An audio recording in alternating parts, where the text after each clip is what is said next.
menaces de disruption du bas du marché n'ont jamais été aussi importantes pour les cabinets d'expertise comptable.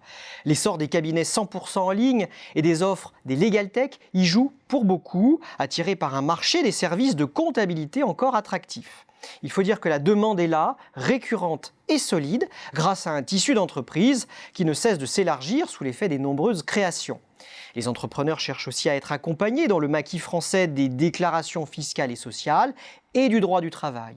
Alors oui, le marché aiguise les appétits, mais les cabinets tirent encore leur épingle du jeu avec un chiffre d'affaires en hausse de 3,5% en 2019 selon nos premières estimations. Une croissance à mettre également à l'actif des stratégies de diversification de l'offre qui se sont engagées voilà quelques années. Pour autant, il y a une sérieuse ombre au tableau depuis la loi Pacte votée en 2019. Le relèvement des seuils d'audit prévus libère les petites et moyennes entreprises de l'obligation de certification des comptes. Conséquence, le champ d'intervention des acteurs positionnés dans le commissariat aux comptes va se restreindre. Une perte de chiffre d'affaires qui va les conduire à se redéployer sur le terrain de l'expertise comptable et des services attenants.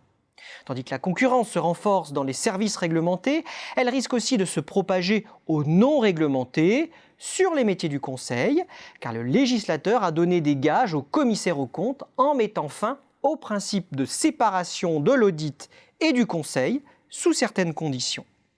Au total, la concurrence par les prix va monter d'un cran, et cela dans tous les métiers exercés par les cabinets. De quoi créer un véritable effet d'aubaine pour les nouveaux business models du numérique qui promettent non seulement des prix bas, mais aussi des offres innovantes, ergonomiques et personnalisables. Comment les cabinets traditionnels peuvent-ils réagir ?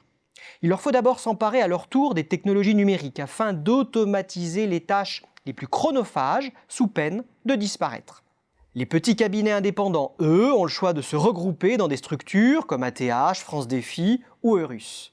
Des structures qui offrent l'avantage de mutualiser les coûts et les ressources, de bénéficier de l'expertise des autres membres et de gagner en visibilité.